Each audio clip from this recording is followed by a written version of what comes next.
We're almost halfway through the year, and I'm sure you feel the same way as me, as we keep hearing about the same old ways of making content. Start a podcast, or make a YouTube channel, or post on TikTok, post on Instagram. We've heard all these before and they're kind of empty. What I want to do for you today is give you a different way of creating content, something that we've been doing for our clients. Copy it, do it yourself, do it for people, charge a lot of money, because you can charge a lot of money for this. And the reason for that is it's difficult to do, it's difficult to implement. When something is difficult, people don't want to do it. So if you do it, you can charge a lot of money. So let's jump into this. What are we doing? What are we creating? We are creating shows. What the hell does that mean? That essentially means we're creating episodic shows for our clients. So let's take this one that we've been working on. I'm going to give you two examples today. So this first one is, we have a 7-day challenge that we're making into a 10 to 12 minute show. So what we do is we hired 5 to 6 people to come in. We had them talk about their toothbrush. We had them give us their pros and cons about why they use a certain toothbrush, what they don't like. And then what we did is we had them take one of our clients' electric toothbrushes, go home, use it for 7 days, and then come back. And then we asked them their honest feedback on if they liked it, if they didn't like it, what problems they had, if they had teeth sensitivity or bleeding, did that go away? And the hard part is the pre-planning part. How do we bring these people together? How do we know what questions to ask them? So you have to practice this by either reading books, I'll give you the info below, or you can go or just watch other shows to see what are people saying when they're on a reality show? Because someone's asking them those questions for them to be able to answer it that way. It's just not random. If you know you need certain sound bites, you have to lead people into that. Ask them the same question in 3 different ways until you get the answer that you want. Because when you're creating a show, it has to have a story. It has to have a transformation in there of the characters. They have to go from not having something to having something. And the hero, the guide, is the product or the service. So with this one, it would be a toothbrush. They had teeth sensitivity, teeth bleeding before. They used it. Oh, now it's gone. Now they feel better. If you're wondering how I shot this with a partner, Canon C80, 50 millimeter, 24 to 70. My B cam was the R6 Mark II with the 7200. And I had a couple lights. I had the Aputure 600D and the Aputure P300. So you can obviously use these with various lights. You don't have to use those.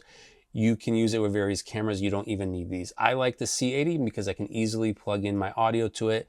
With a V-mount, it lasts all day. Yes, you can use Sony, you can use Blackmagic. All of them give you great results.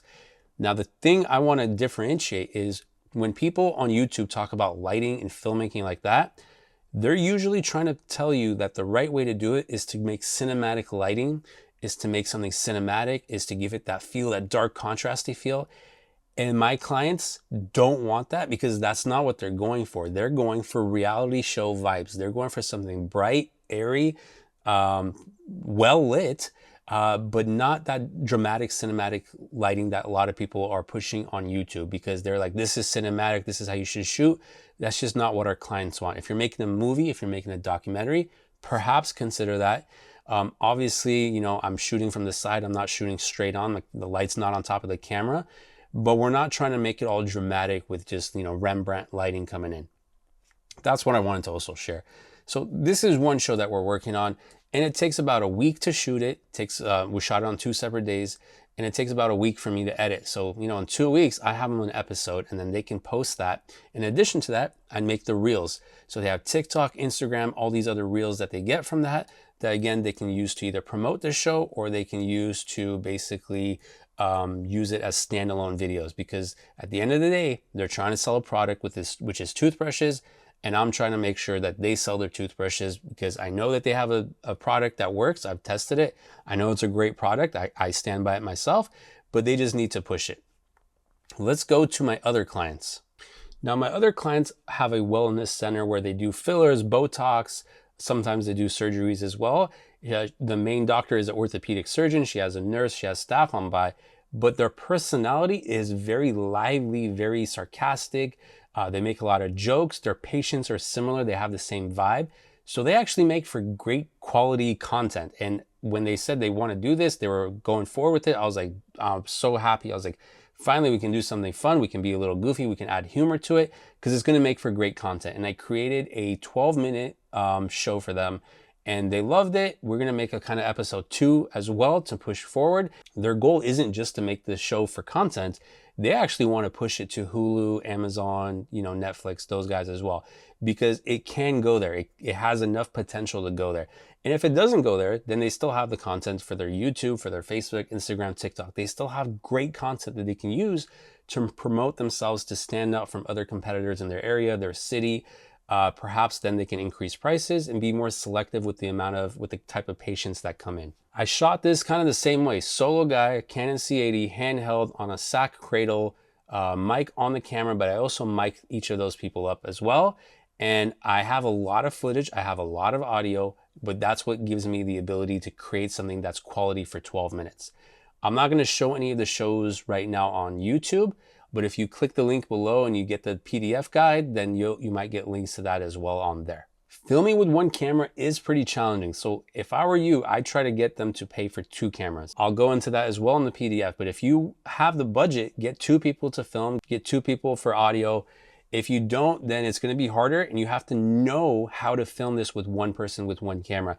You have to know that you're not only going to be filming someone that's talking, because reactions are going to be necessary to cut in there when people stop, or when people flinch, or when people do something. That the cuts are the hardest part, to keep something going with the flow. And just like I said before, you need to show a transformation in there. There has to be a story.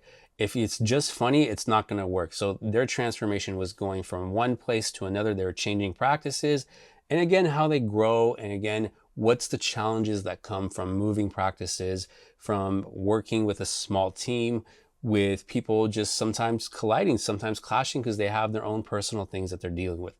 All that is in there. Think of like the Real Housewives. That was like one of our models. Think of that, and think of how you make that into a show of your own with people you know. Now, a dentist could do this, a physical therapist could do this. I recommend law firms do this. I know some have already kind of done it, but not to this degree. So if you're wondering, how do I make content that's fun, that's engaging, that has potential to go viral? No matter what they say, going viral is good if you're doing it for the right reasons. You're not being racist or homophobic or something like that. You're going viral for something funny, for a story, for like that. It's going to help your business. I've seen it translate to sales for us. I've seen it translate to sales for our clients. So don't shy away from that. If you can do that, that's what I recommend you do. Start now, ask for help. If you want a guide on how to do this, click the link below. If you're kind of lost and you don't know where to start there. You can obviously go download shows as well, binge watch on different shows to see how they're structured, how it starts, how conflict is made, it's produced, it's not always there, and how they resolve it by the end of the season or by the end of the show, and how there's sometimes a cliffhanger there to make you want to watch more. So if you are pitching this and you have an agent, or if you're going direct to the agent of Netflix, Hulu, wherever, they're going to see this and they're going to understand that you know the art of storytelling, of crafting a show, creating conflict, and the transformation in there. If you want to jump into the next one, click this video right here.